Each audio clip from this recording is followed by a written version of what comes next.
Hello YouTube, what's up? I hope everybody's having a fantastic day. I'm Tibi from Vectorburn Games, and today we're going to continue our ESO versus WoW comparison and specifically taking a look at leveling and questing. See what ESO has to offer in this department, and then kind of touch on a few things that WoW does horribly wrong. And at the end of this video, I'm just gonna do a random quest. I'll start it and we're not gonna complete it because this video will be extremely long. But this will kind of give a sense to new players or players that are kind of thinking about starting ESO and see what quests will typically look like. Now, I haven't done this quest. I have no idea what to do, but I'm pretty sure it's gonna be quite interesting because all the quests and all the systems of questing in this game are just fantastic. So without any further ado, let's get into the video. So number one would be that questing in ESO feels much more dynamic and meaningful than in WoW. Now what do I mean about this? Let's not even take a look at the leveling in WoW from level 1 to 90, let's say, or 80. Because you could make the argument that those systems have been designed way back when, and you know, they don't really hold up to today's standards, which is fair enough. So let's take a look at something past level 90. Without a very few exceptions where you will get like some kind of a cutscene and you kind of, you know, listen and watch the storyline progress and stuff like that, which are very few. I want to preface this, there are very few voice acted stuff in WoW. Those are the only more interesting quests. The rest will be just, you know, talk to an NPC. You're obviously not going to read what the NPC says. You have a location marked on your map. You go, you like collect stuff, you kill stuff, go back to the NPC, and that was it. But they're really, really boring, really bland. You know, they don't really matter. It's just whatever. In ESO, everything feels like an event. You know, everything is really well thought out, and they do hold up to today's standards. And as far as I can tell, this has to be one of the best questing systems, and the way they approach questing is kind of unique, and it kind of draws you in and kind of makes you want to do more and more quests, which is just mind-blowing. It's really, I really love it. So number two would be that ESO has very few redundant like kill quests or fetch quests or stuff like that. As opposed to WoW, where like 70% of the entire questing system relies on that. I don't think anybody in gaming history went like, ooh, finally I got this quest to like collect 10 boar hides, and now I can finally do that. This is gonna be an adventure, and of course you're gonna go out and you'll have to end up killing like 30 boars to get those 6 hides, and it's just such a grind. It's, you know, it's a really horrible experience. I freaking hate that. As opposed to ESO, where the quests are designed a lot differently. Of course, you will have some quests like these where you need to collect something or kill something, but they have a bunch of other systems weaved into it. It's not just as simple as go and kill X and that's it, you know. You'll have like hurdles to get over, you have to clear a bunch of mobs, you need to think about how you want to approach this. Maybe a few of these will be like high ranking targets, which are much more difficult to kill. They'll use all kinds of like telegraphed mechanics and abilities, which really makes it a lot more interesting than just go and kill target X, which again, I have no idea why WoW can't weave in these systems to make it more interesting, but you know, it is what it is. All right, so number three, completing quests in ESO really feels like you've taken part in a meaningful event where your actions really do matter and will kind of shape your character progression, which I don't think I've ever seen in WoW. Maybe in BFA they kind of tried to do this, where you do have like 2 options. Do you want to do this or not? But in the end, you're going to end up with the same outcome. It kind of gives you only an illusion of option, but that's it. Whereas in ESO, you have so many options. Completing a lot of these quests will ask you what you want to do. Do you want to go this route? Do you want to go left? Do you want to go right? And depending on your choice is going to shape your character progression and how you kind of see and understand the story, which is absolutely fantastic. It creates a lot more engagement with the game, with the content, with the lore, the storytelling, everything, as opposed to WoW, where you barely have anything like this. It's mind-boggling to me why they haven't done this, but you know, it's their loss, so whatever. Right, so number 4 would be that voice acting for each quest really draws you into the lore of the game and really makes you appreciate the entire questing system that much more. Now, I did talk about this in a previous video, and I mentioned that every quest is voice acted. Now, as far as I could tell, I've heard a few voices in the game that are from WoW, so the same voice actor did these voices as in WoW, which is kind of interesting, but besides the point. What I want to say is that, you know, voice acting is a huge plus to all these quests, and you almost never want to skip the dialogue. You'll just take a few seconds to listen to what they have to say. Like each voice is unique, and it really does create a fantastic RP feeling to the game. It makes you kind of more involved with the story and your character, which is absolutely fantastic, and I think will highly contribute to like the player base retention. So number 5, for new players, and this entire video is made for new players, just like me, questing will never feel like a chore. I know in WoW, when you pick up like 10 or 15 quests at a time, and you have to go and do them, they really do feel like a chore. Like you have to do this because that's the only way you're gonna get XP, so you might as well. But you don't necessarily enjoy it. It's just something you have to do. It's a chore. You'll go out, you'll do it, and most often you'll do something else in the same time. You know, watch some Netflix or do whatever and just grind out your quests, which in itself I think is a huge problem when a game can't create content or quests to keep you engaged with it, when you would rather do something else and like multitask just to get those quests completed.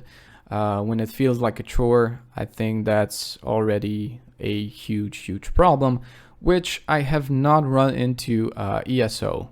Most games I play, I do multitask sometimes, but that hasn't happened in ESO. Like I really do enjoy the quests and the content, and I always want to see and hear what happens next. So kudos to ESO. And number 6 would be that quests send you out on an adventure and will create engaging content for you, rather than forcing you to do something simply because there's like a mechanic gated behind it. Now, don't even get me started about all the bullshit WoW did with time gating and content gating, and you can't do this because X amount of weeks haven't passed yet, and then they can't really draw out their, you know, their subscription base and whatever for a long enough time, which is just... it's just disgusting what they're doing. And you know, let's not get into that, but yeah, quests really do send you out on adventures. You'll be exploring, you'll be finding new places, new NPCs, new side quests. They don't create the feeling that they're gating something behind a specific quest and you need to do that if you want to progress. I'm level 50 and like 40 CP or something like that, and I still haven't found anything like that. I'm not saying there isn't, because there are a bunch of like ESO veterans in the comments who have played the game for quite a few years and maybe they know better, but as a completely new player such as myself, I haven't found anything like that, and I'm super happy about it. So number 7 would be that any quest, regardless of the zone, will remain kind of relevant by design, and you never feel like completely wasting your time going back to a zone to complete a quest. This has happened to me numerous times in WoW. If I were on a quest and then I kind of out-leveled the zone, or I just simply wanted to switch, kind of knowing that I need to go back and finish the quest, it always felt like a complete waste of time, and I rarely went back. I just abandoned the quest and that was that, which is kind of sad, you know, hearing it. But you know, it's the game design's fault. It's really nothing you can do about it unless you force yourself to go back and remain with the feeling that you just wasted your time. Whereas in ESO, nothing like that happens, because even if you don't get like a gear upgrade, you will most likely get something. Even if you get gear, which you won't use, you can still use that to dismantle it and then use the materials for crafting. So it's, you know, it's always relevant. There's always something that will make the quest and going back not feel like you've wasted your time. Okay, and number 8, which is the final point I want to make, is that the game has many systems tied to the open world. It really wants you out and about, you know, exploring, questing, adventuring, rather than tying you to the newest zone and really not giving you any motivation to get out of that zone and visit older areas or anything, which I think is one of the biggest downfalls WoW has, because regardless of the state of the game for the current time you're playing, even if like the content is stale, even if all the systems are kind of screwed up, the art department really never lets down. They create these outstanding zones and worlds, a lot of stuff you could see, but then the game never really cares about that. It's just gonna keep you in the newest zone because that's where all the relevant stuff you need to do will remain. It's kind of locked there because the game will give you absolutely no reason to leave that newest zone because all the relevant stuff you need to do is there, and all the previous zones will just remain empty, which is just so messed up. And I think this is one of the biggest problems WoW has, as opposed to ESO, where everything will remain relevant and you are never tied to like the newest DLC zone or anything that they've added. You can go wherever you want and do whatever you want. Now, obviously, you do have zones in ESO as well, which kind of scale to higher level people. The content in there will be more challenging, but also more rewarding. But even so, you still have good reasons to visit all the zones, regardless of your level, which is absolutely fantastic. I love it. I love the system they've implemented. And now let's take a quick look at the quest I'm on and kind of see and get a feeling of how these quests would typically look like. Okay, so let's open up our quest journal and we're gonna do Long Lost Lore. Right here it says, this quest is meant to be completed by yourself. Alright, so a high-ranking member of the Mages Guild, Velasti, wants me to perform a task for her. I must find a ruin nearby, which Velasti says may hold a store of ancient knowledge. Okay, fair enough. We have some NPCs here. Let me just get this. What is this? Lady Smock. Okay, sounds kind of fishy, but I'll get some Lady Smock. Let's hide. I don't really want to fight these guys, but I don't think I can. Actually, no. Let's do this. Let's switch, stop hiding, and then just run past them. All stealthy and stuff. There we go. So now we're just gonna go inside here, and this is a delve. So this is a quest in a delve. This is like a single player content dungeon. But if anyone else is in here, you will see them. You can kind of, you know, do it as a co-op. But it is meant as a solo content, and you should and can do this by yourself. All right, so we need to retrieve some tomes. So see what I'm saying? It isn't like your typical WoW quest where you go into a zone, you need to like kill 10 acolytes and that's it. We are inside a delve and we can explore, see if we can find something good here just randomly. We found some bracers. We found some bitter green. All right, we can search all these crates and everything, which is, you know, pretty cool. You can explore and potentially get something good. What is this? Let's stun it. I don't know what it is, but we could stun it. Okay. It didn't really have much health, so I didn't went with my typical rotation, which is 1 debuff, 2 debuffs, a buff, and then, well, yeah, it doesn't really have enough hit points to last all through my rotation. Okay, so on our minimap, we can see our very first quest marker. Let's kill this dude. He was just praying. I kind of... Ooh, what is this? Is he like a vampire? Well, it doesn't really matter now. Alright. Do we have something interesting here? No, we do not.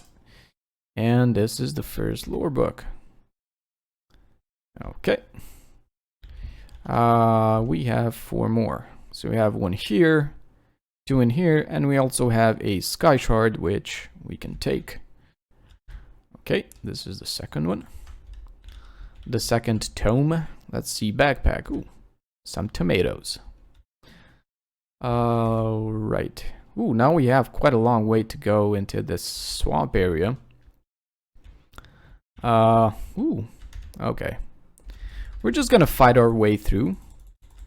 And, you know, this is what I meant by more dynamic and engaging content. It's not gonna be just go inside a cave and get like 2 tomes or 4 tomes or whatever. You can kind of select and, you know, decide how you want to play it. Do you want to sneak past everything? Do you want to clear it out? It's really up to you. You play the game however you want to. And there are a lot of people in here. Well, actually a lot of mobs. I don't really want to engage with all of them. But again, engaging with all of them might be rewarding because oftentimes I found like random stuff just hidden, which again kind of contributes to the whole exploring part of the game. So really going in and killing a bunch of stuff can be beneficial because oftentimes you'll just find some pretty cool stuff just by, you know, just by accident. There we go. We just mowed everything down. Is there anything interesting here? There's like a dead body. There's a sack with some honey. So there's the other tome. This seems like a crypt. Like you have a bunch of stuff in here that kind of makes it feel like it's a crypt. Summoning ritual of the Archmage. Ooh. Okay, see? This is a great example. Like, they even introduced some voice acting in this just by, you know, collecting some tomes. And there are like these little dynamic events that happen and kind of get you more interested into the story and the lore. As opposed to just going in, you know, getting these 4 tomes and then getting out and that's that. Alright, so we got the 4 tomes. What now? Complete. Return to the Mages Guild. Right, I will return to the Mages Guild. So there's someone else in here completing a quest. Let's just help out this guy. But I'll... Ooh, what is this? All of us final notes. Alright. But I kind of want to get the Sky Shard as well. I'm pretty sure that this guy is here for the Sky Shard also, so I'm gonna help him out. So let's get the Sky Shard, which is here. And we're just gonna absorb it. I think I have 3 in this zone, so I might get a skill point right now. Yeah, gain 1 skill point, yay. Yeah, so this was like a really super short delve. And we had a quest in here. We did the quest. We got the tomes. There was this guy that just appeared, and there was some, you know, RP stuff, some voice acted stuff, and yeah, that's pretty much it. So I'm sure there are a bunch of other systems. Oh come on, I'm getting ganked, which I haven't covered. And as always, there are going to be a lot of people with like years and years of experience in ESO, which are kind enough to point out everything I haven't covered in videos. But this is kind of like how a completely new player would see the game. So I don't think it's that bad if I miss a few things here and there, because, you know, most new players will miss stuff. It's just a thing that's gonna happen. And that's okay, because, you know, these videos are meant for completely new players, and me being a new player, it's something I want to share, and you know, my experiences playing this game. So as always, thank you so much for watching and going through the entire video. I try to not ramble, but you know, each video it just keeps happening. So I don't know, I guess this is the type of content I am going to create, because even if I really try my best not to ramble on, I keep doing it. I'm doing it right now. So let's just end this video. In case you enjoyed this video, please consider leaving a comment, a like, maybe a subscribe. That's awesome. But if not, that's okay too. And until next time, everybody have a fantastic week, and hopefully see you in ESO. So goodbye for now.